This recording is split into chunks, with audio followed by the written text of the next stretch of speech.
What is Taiwan manufacturing doing differently? What is the secret sauce that's creating incredible leaps forward in machining technology while also managing to compete on a global stage? What makes this vibrant, small island nation able to maintain its position at the forefront of global technology? In search of answers, we traveled to Taichung, Taiwan. Taichung is Taiwan's second largest city, clocking in at 2.8 million people, with a density of around 1,200 people per square kilometer. It's also one of the fastest growing cities, with much of that growth directly attributable to the manufacturing industry, which is something you don't commonly find in the West. This is the birthplace of the Taiwanese manufacturing sector. With a strong emphasis on manufacturing coming out in the 1950s, this area has grown to hold over 70% of Taiwan's machine tooling companies. To put a finger on the pulse of this manufacturing powerhouse, we traveled to TMTS 2026, the Taiwan International Machine Tool Show, put on by the Taiwan Machine Builders Association, or TMBA, and their partners. With over 1,800 booths and an estimated 70,000 attendees, some of the wildest machinery Taiwan has to offer was on display. And to begin, here are the top things that caught my eye at TMTS 2026.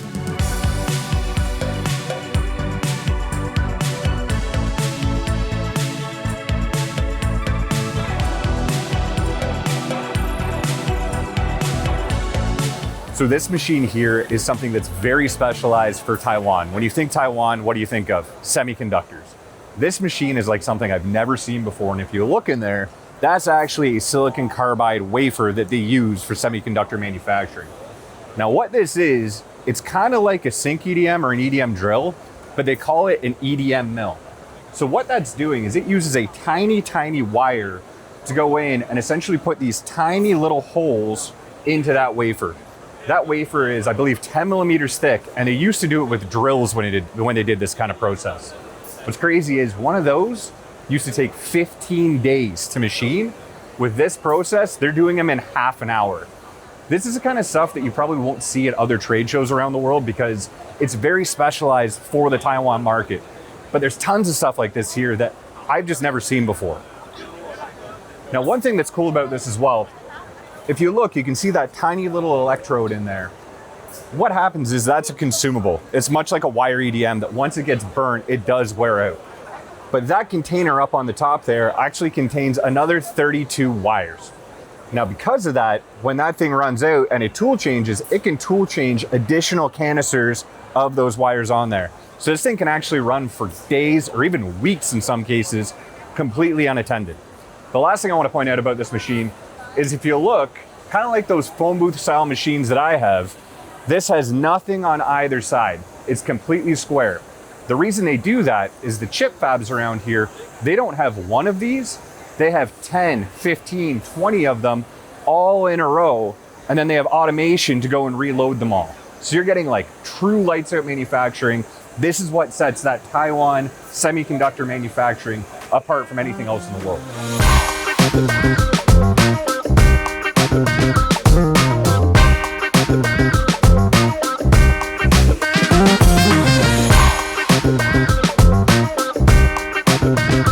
Some of the coolest machines that I've found at the show 2 years running. They're small footprint, but they have some really, really crazy features that you don't see on other machines. Every machine here has the thermal stability, so it has automatic thermal comp in every machine. That's not an option. That comes standard on all of them. They are loaded with a lot of premium features that you would typically only find on a machine that's worth 3 times the price. And I've seen these things do some crazy heavy cuts. They stand up to them absolutely all day. I think these are one of the hidden gems coming out of Taiwan that not enough people know about and not enough people are talking about. This setup behind me is really cool. So this is a 5-axis trunnion. I haven't seen a lot of setups like this before. So not only are you getting a really cool machine, this is something that I had actually never seen. So I'm learning something while I'm taking a peek at it. On the left here, you can see the first operation where it's starting with its raw stock. So that's doing its setup, putting in the dovetail, getting it ready to go over to the 5-axis pipe. In the center, you can see where that's actually got the full 5-axis capability. So it's got the A drive in there as well. Then on the third op, you can see that's where it's decking off the excess material. Really cool setup, real world, something I haven't seen before. So this is the Terra 40V. This is the one I saw doing some crazy fast cutting last time. This thing's going at 20,000 millimeters per minute. It's about 784 inches per minute. It comes with a 15,000 RPM spindle, and you can see this is one of the craziest live cutting demos I've seen anywhere.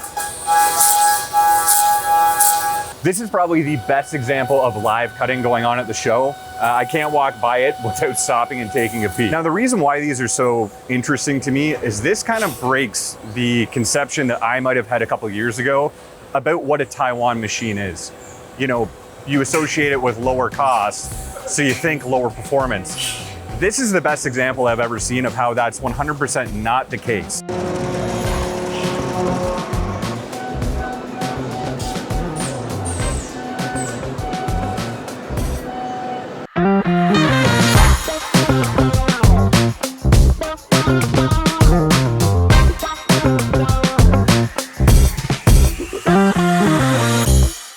Now this one's really cool. This is a lead well. So you probably know them. I know some guys who have lead wells.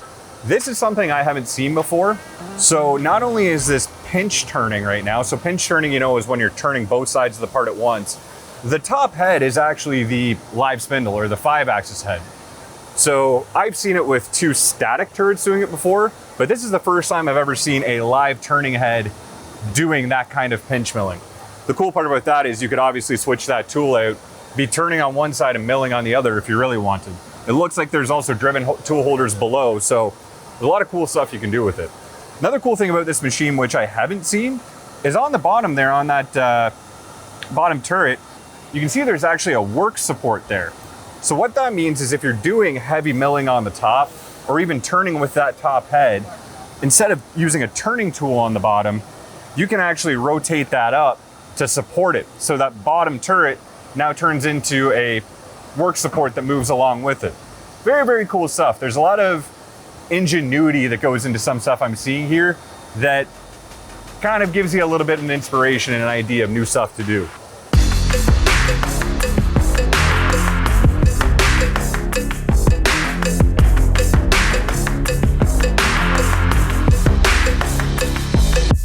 Now this machine blew my mind. This is like something I've never seen before.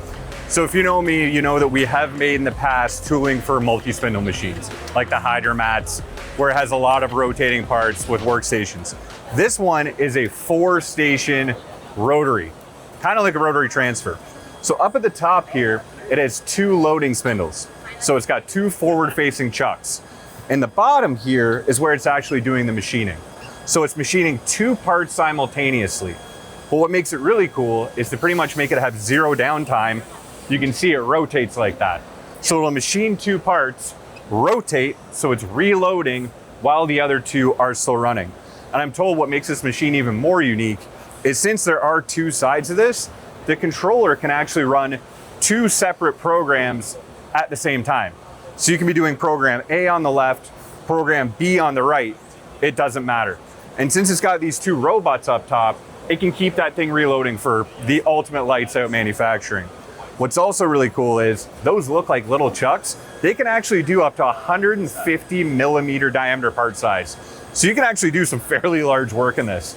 This is how companies over here are managing to compete on an international level because they're getting so much efficiency out of their machines. This one was brand new for me.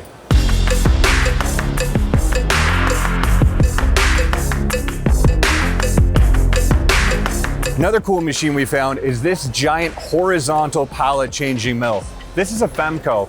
One of the cool things you see here in Taiwan that you maybe don't see as often in other places, a lot of the machines here are built for ultimate utilitarian purpose. So they don't have guarding where they don't need guarding. They don't have covers for no reason. A lot of them are kind of stripped down to this really Spartan, we want to get stuff done at a price that makes sense standpoint. You can see this giant machine behind me. It's got the 2 pallets. You can see how high that head in the column is. Because of that, you can tell this can handle some really, really tall parts and also some very, very heavy parts. We got to see this one pallet change yesterday, which it's doing right now. And you can see just how much power is underneath that table to be able to bring that out there. This is something that, again, I've seen big horizontal mills, but this is kind of that special flavor that makes Taiwan manufacturing stand out a little bit. So you can see here, we've got the tool changer on the left-hand side. You can see it's got a fairly large magazine. It looks like it takes Cat 50 tool holders. And you can see when it's moving in here, that thing has an absolutely massive range of motion. Here you can see it's gonna go simulate doing an internal boring operation. You can see that that head is actually turning off center. So that spindle can actually move a certain degree. So if you're doing line boring or any kind of horizontal boring, you can expand that and offset it as much as you want. It's a pretty cool workaround for that mill turn experience on what essentially is a giant horizontal mill.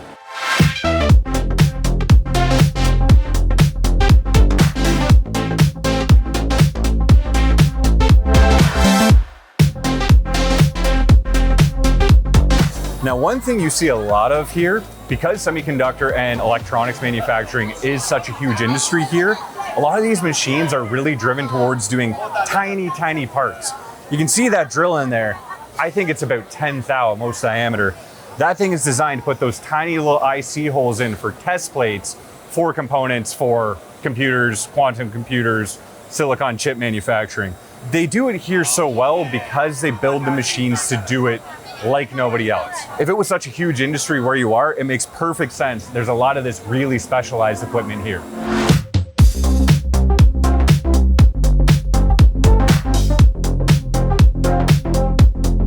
Now this machine caught my eye. This thing's crazy. This is a YCM GX85. This is a full 5-axis milling center. And yes, the table is huge. The machine is super capable.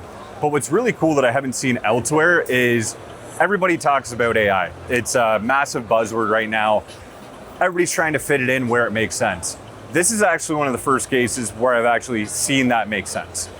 Everybody knows about conversational program. You can talk to the machine and it makes you a program. These actually have a conversational AI. So I can voice activate things in the controller while I'm doing something in the machine. I can call up programs, I can tell it to change tools. It's something I haven't seen before, and I think we're gonna see more and more of this as the years go on with all the AI software as it matures, getting integrated into the machines.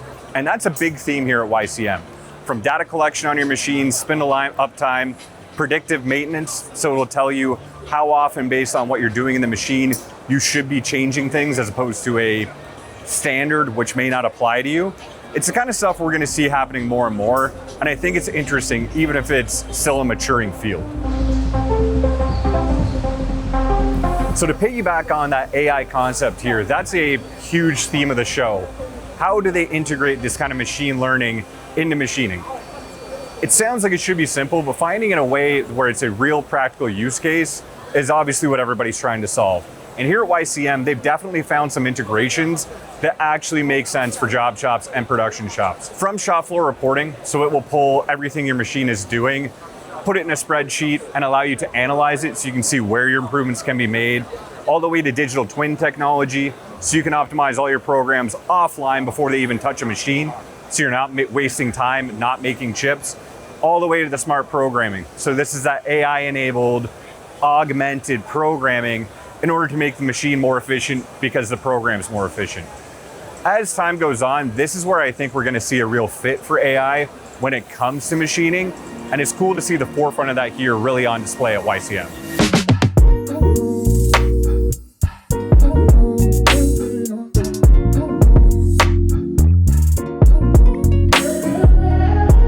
Now, one thing that is unique to Taiwan trade shows, you'll see these giant stands of flowers everywhere. And what they are is it's a well wish and a good luck charm that they kind of give to each other, whether it's vendors, buyers, and you can tell by the more flowers there are at a booth, the more well wishers they have. And here at E-Tech, you might know them as SuperTech in the US, they are probably the booth with the most flowers here. And of course, they make locally made grinders right here in Taiwan. The one thing I kept noticing again and again here was that every company here producing in Taiwan had one goal in mind: Team Taiwan. Everyone here is pulling in the same direction, not just talking about the success of their own individual companies, as much as furthering the national industry and continuing to put Taiwan on the map. We are very, very close together. We because Taiwanese people, Taiwanese factory company, well, we are a team, so we help with each other. So our industry are very, very close. So that's the reason why we can stand out in the machine tool. I think we are work very hard, and we have teamwork. We have teamwork concept, and we love to learn each other.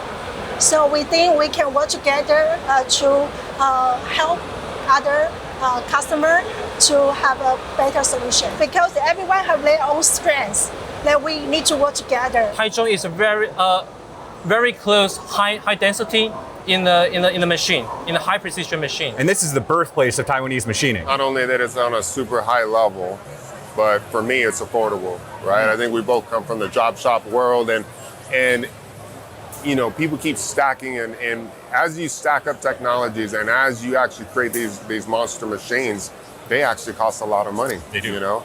And in America, Canada, right? But it's like, we need to get the prices down on the tools that we buy so we can actually quote competitively in a global market and stuff. So I think for us, we want to make sure that we have a beginning solution for starting a shop, so anyone can start a shop and have kind of like that mid-range, you know, that kind of 80% range right there. And I think YCM actually pops right in there. I think that's one of the biggest misconceptions that people maybe still hold about Taiwanese manufacturing is it's cheap, it's low quality, it's going to fall apart. You know, you're getting what you pay for. From what I've seen, it seems to be one of the biggest bangs for your buck in terms of force multiplier. You can spend $100,000 in place A, or if you spend $100,000 here, the level of machine you're getting for that is leaps and bounds above. It's like we were looking at, you know, we looked at Japanese and German machines and Korean machines and different things, and then we talk about Haas, and I started with a Haas, but like these machines are now priced under Haas. You know what I mean? And so they're so affordable, but they're rock solid. They're built like a Japanese machine. Taiwan is unique in the places I've been fortunate enough to visit and check out the manufacturing scene, because they don't see manufacturing as an industry in decline or something to rebuild. They see it as the lifeblood of their economy. And with everyone pulling in the same direction, I think we'll be seeing a lot more to come from Team Taiwan. If you get the chance, make sure you get over there for the next TMTS.